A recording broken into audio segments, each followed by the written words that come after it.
않나? 꼴의 대기업이라고 자랑질해. 어지간히 장인어른한테 아첨하고 쫓아다니고 하질 않나? 그게 뭐야? 진짜 남자놈이 별도 없이 낚시터 따라다니면서 꾸역꾸역 아분하고 곁에서 뭐 주워 먹으려고 그러는 거지. 나는 죽으면 죽었지 그딴 짓거리는 안 해. 받아도 확실한 거 받지 애매한 건 안 받아. 나보고 어쩌라는 거야. 어설픈 중고차 사줘놓고 얼씨구나 감사합니다 장인어른 이렇게 넙죽 엎드리라고. 남편은 이러면서 방으로 들어가 버렸고 저는 멍청이 서서 그 뒷모습을 바라보고 있었어요. 이때 많은 생각이 또 어지럽게 제 머릿속으로 오가는데 아무리 100번 양보하고 이해해보려고 하고 뭔 수를 써도 남편의 저 태도는 정상의 태도는 아니더라고요. 친정아빠께는 제가 연락드려서 감사하다고 말씀드렸고요. 아빠는 계속 사위 반응이 어떤지 물어보시길래 적당히 꾸며서 좋아했다고 하고 말았어요. 그리고 주차장에 서 있는 자동차를 보는데 너무 가슴이 먹먹해서 도저히 탈 수가 없는 겁니다. 그리고 남편의 그런 반응도 너무 괘씸했고요. 그래서 열쇠통에 자동차키 넣어놓고 언제까지 저러나 싶어 두고 봤습니다. 본인이 타보고 나중에 반성하고 감사하다 하겠지. 저는 그 소리를 꼭 들어야만 했거든요. 근데 일주일이 지나도 열쇠통에 있는 자동차 키는 꿈쩍도 하지 않더군요. 당연히 주차장에 있는 자동차도 꿈쩍도 하지 않았고요. 중간에 시댁에서도 몇 번 전화가 왔는데 남편과 달리 어머님은 자동차에 관심이 꽤나 많은 것 같았습니다. 너희는 자동차를 받았다면서 그거 타고 한 번 올 생각을 안 하니? 어떤 차를 주셨나 우리도 궁금하기도 하고 중고차라고 뻔히 다 들은 마당에 창피해서 그러는 거야? 우리도 크게 기대 안 한다.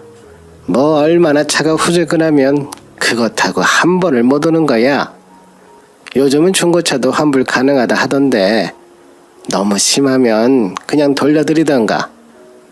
우리 아들이 그래도 IT 대기업에 다니던 사람인데 나중에 지인들 만나거나 할 때 자동차가 너무 모양이 빠져도 그렇잖니.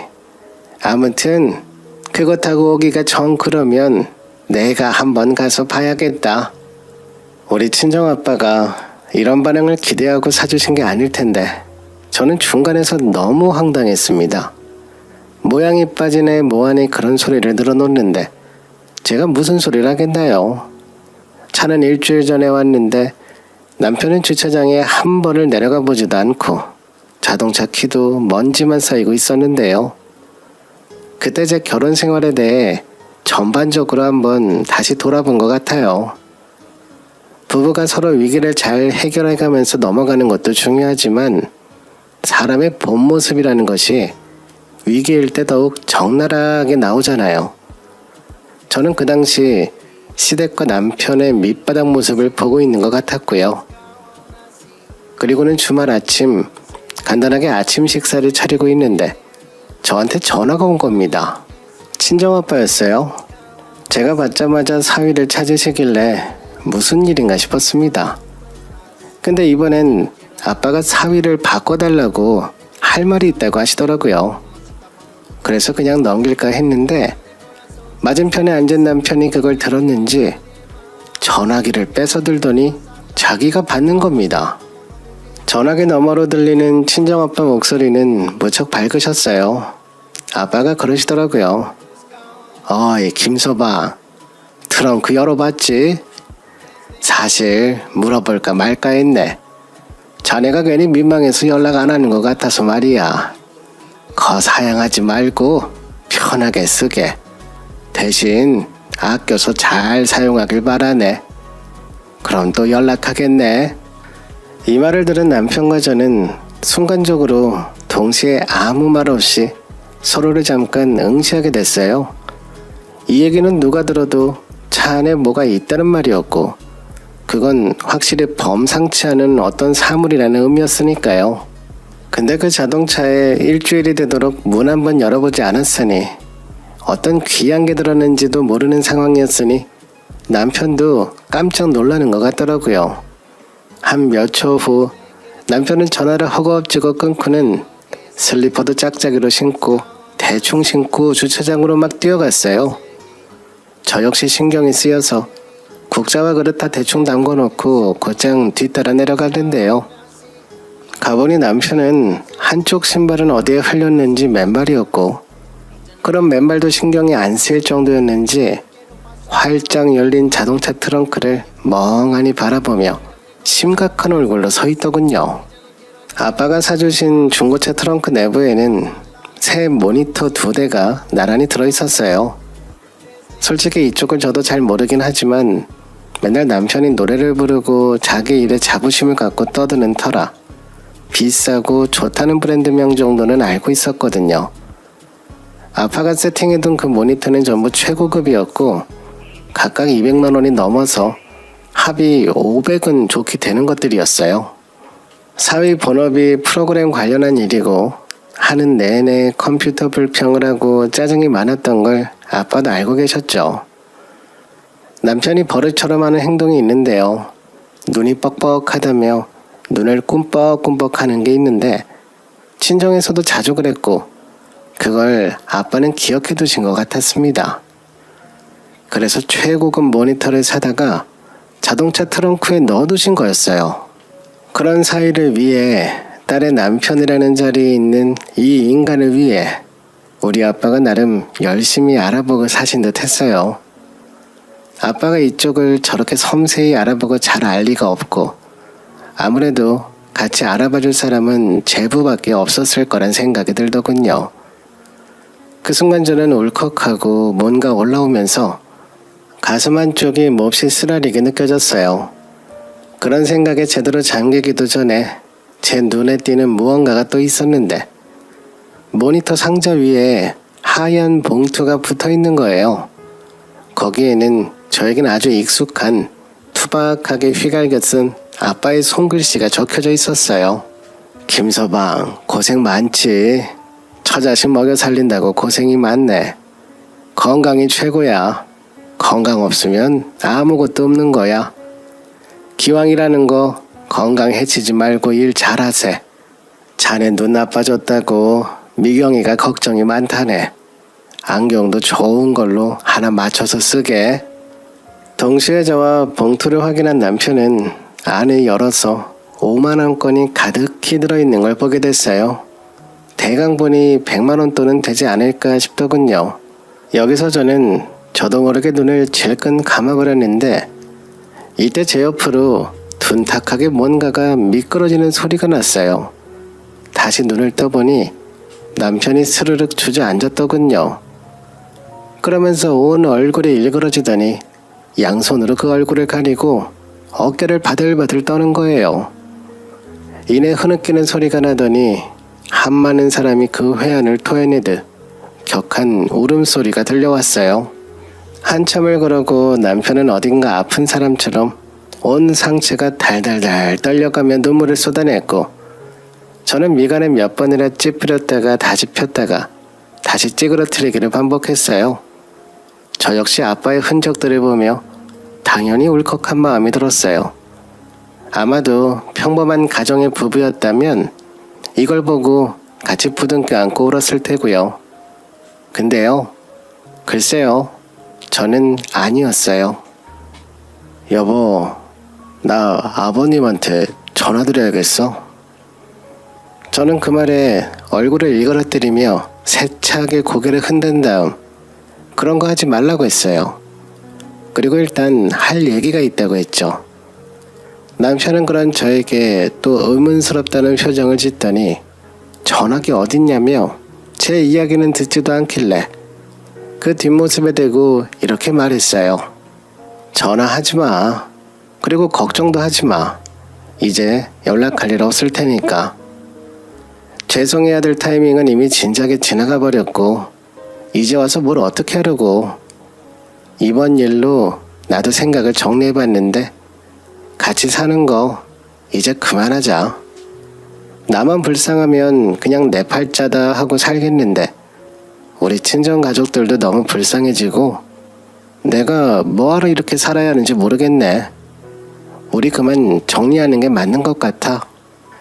그 말에 남편은 아까 주차장에 뛰어내려갈 때보다 더 빠른 기세로 저를 돌아보더군요. 그 작은 눈이 째질 듯 커지면서 믿을 수 없다는 표정으로 저를 쳐다봤어요. 입을 차마 못 열고 있었지만 보나마나 무슨 소리냐며 따질 게 뻔해 보였죠. 전 싱크대에 나와있던 주방 도구들을 전부 싹 다 물기 털어가며 집어넣으면서 말했어요. 남편은 눈사람 마냥 얼어서 한 자세로 듣기만 했고요. 왜? 이게 뭔 소린가 싶어? 나는 이제 파악이 되는데 말이야. 당신은 차랑 모니터랑 용돈 보고 어지간히 감동했나봐. 그치? 근데 있잖아. 당신 똑바로 알아둘 필요가 있어. 부부라는 존재는 어느 정도 포인트가 서로 맞아떨어져야 같이 사는 것 같아. 이게 무슨 말인지 알아? 나는 전혀 당신에게 공감이 안 된다고. 당신이 왜 지금에서야 감동하고 울어대면서 전화를 한 해 만에 감사하다고 하는지 이해가 안 돼. 전혀 나랑 타이밍이 안 맞아. 남편은 여전히 멍청한 얼굴로 저를 쳐다보고 있었어요. 본인이 온 집안을 짜증으로 뒤엎고 사라질 때 제가 그를 이렇게 멍청히 쳐다보고 있었듯이 말이에요. 뭘 그런 멍청한 얼굴로 쳐다봐. 상황 파악이 아직도 안 돼? 당신 똑똑하잖아. 내가 다 설명해줘야 돼? 당신 말이야. 처음에 우리 아빠가 차를 사주겠다고 말했을 때부터 그때 고마워했어야지. 그때 감동했어야지. 울어도 그때 울었어야지. 당신 말대로 당신이랑 아무런 관련 없는 우리 아빠가 그저 딸과 이어진 인연으로 이런 마음을 품었다는 자체의 감사함을 표현해야 됐어. 근데 무슨 놈의 중고차 레벨을 따지고 앉았고 그마저도 무시하는 거라고 화냈지. 당신뿐 아니라 어머니도 방방 뛰면서 니네 아빠가 자기 아들 무시한다고 소리소리 지르시더라. 왜 해주고도 이딴 소리를 들어야 돼? 그리고 나 너무 웃긴 게 당신 왜 울었어? 왜? 뭐 감동이라도 했어? 대단한 걸 느꼈어? 지나고 보니 본인이 너무 못돼 처먹었어? 그딴 놈을 질질 짜는 게 뭐가 그리 대단해서 큰일이라도 한 듯 비장한 얼굴로 아빠한테 이제사 전화를 한다고 자빠졌어? 저도 여기까지 말해놓고 정말 숨이 넘어갈 것 같더라고요. 화 따위가 아니라 오래도록 제 안에 묵혀왔던 감정들이 다 지저분하게 뒤섞여서 올라오고 있었어요. 헤어지자. 내가 할 말은 여기까지야. 소리쳐야 될 이유도 같이 울어야 할 이유도 없던 저는 그저 담담하게 제 생각을 정리해서 남편 앞에서 읊어줬습니다. 그제야 이게 일반적인 상황이 아니란 걸 남편도 직감했더라고요. 진짜 바보는 아니고 그런 쪽으로는 얍삽하고 졸렬하게 눈치가 빠른 인간이니까요. 저에게도 꾸역꾸역 아주 다급하게 미안하다 다시 생각해봐라. 당신 지금 많이 흥분해 있고 얘기 들어보니 내가 잘못한 것도 맞는 것 같다. 일단 우리 앉아서 얘기나 해보자. 이따위 소리를 늘어놓는 거예요. 대꾸도 안 하는 저에게 밖에 나가서 밥이라도 먹겠냐고 하는데 다 너무 시끄럽고 짜증나게 느껴졌어요. 그대로 싹 무시해버린 다음 차 끌고 친정으로 직행해버렸고 이후로 시간 들여 모니터도 환불하고 돈도 그대로 돌려드렸어요. 진행된 사실만 감정을 빼고 말아보자면 그렇게 쭉 이혼까지 변경 없이 진행해버렸답니다. 물론 당시의 친정아빠는 그대로 다 갖고 온 나를 보고 아주 많이 놀라셨어요. 그러실 수밖에 없죠. 하지만 제가 벅차오르는 속을 부여잡고 숨을 헐떡거려가면서 그간의 분노를 쏟아내면서 사정을 다 말씀드렸거든요. 듣는 내내 매우 괴로워하시고 비통해하시고 뒤늦게 따라와서 사정을 들은 엄마까지 매우 복잡한 얼굴이셨죠. 그러고 비로소 그제야 저는 울 수 있었던 것 같아요. 이혼이라는 결정을 하고 나서야 정말 무슨 가뭄난 저수지에 물 쏟듯 울음이 마구 토해지고 쏟아져 나오더라고요. 그런 저를 보고 친정아빠도 그러셨어요. 그래, 그쯤 했으면 너도 그리고 우리도 충분히 노력했다. 그렇게 저희 부모님도 힘겹게 이혼을 받아들이셨어요. 무슨 말이 더 필요하겠냐며 됐다고 하시더군요. 그리하여 어찌어찌 정리된 이혼 후의 이야기를 해보자면 부모님께선 제가 당분간 친정에 머물기를 바라셔서 계속 여기에 있어요. 사실 어린이집은 친정에서 더 가깝기 때문에 이동은 편해졌고 저는 하던 대로 파트타임 알바를 이어가고 있네요. 아이가 좀 더 크면 시간을 더 많이 소비할 수 있는 직장을 알아볼 생각이고요. 남편의 근황도 며칠 전에 들었는데 직장은 여전히 못 구하고 어디 원룸이나 들어가 있다고 하더군요. 근데 그 원룸에 본인이 들어간 게 아니라 시어머니가 쫓아내듯 보내버렸다네요. 그럼 그렇지. 그 인간의 실직 상태는 당장 어떻게 바뀔 리가 없어요. 예상했던 대로더라고요. 어머님 역시 본인 집에 장가 안 간 큰아들과 툭하면 사고치는 막내가 있으니 이혼하고 온 둘째 아들 받아줄 여력이 안 되거든요. 초반에 어머니는 진짜 뭐 아무것도 모르는 건지 푼수같이 저한테 전화해서는 감히 막 야단을 쳐드시더라고요. 제가 걷다 대고 한 번만 더 연락하면 어머니 아들한테 이제 애는 절대 안 보여줄 거라고 버럭했어요. 그랬더니 다시 연락 안 오더라고요. 일단은 말 그대로 그 인간이 애 아빠긴 하니 간간히 걸려오는 연락을 피하지 않고 냅뒀는데요. 그랬더니 아주 지루하게 계속 대화를 이어가려는 낌새를 보이더라고요. 무슨 이제사, 아이 보고 싶다고 하고 애랑 놀러 가고 싶다는 등 아직 취업이 안 됐지만 곧 될 거라는 얘기만 해대길래 쓸데없는 말은 다 잘라버렸어요. 하여간 이 인간과 환경에서 벗어나고 보니 그리고 저에게 무한정으로 잘해주시려고 하는 친정부모님을 보면서 내가 얼마나 최악의 장소에서 힘들게 견뎌왔는지 크게 체감이 되네요. 앞으로 열심히 잘 살아가고 싶을 뿐이에요. 보시는 분에 따라서는 제가 인내력이 부족하고 못 참고 갈라섰다고 생각하실 수도 있겠지만 그래요. 그렇다면 제가 그릇이 여기까지인가 보죠. 제 좁은 그릇에는 우리 아이만 담으려고요. 그렇게 마음 정리 끝냈고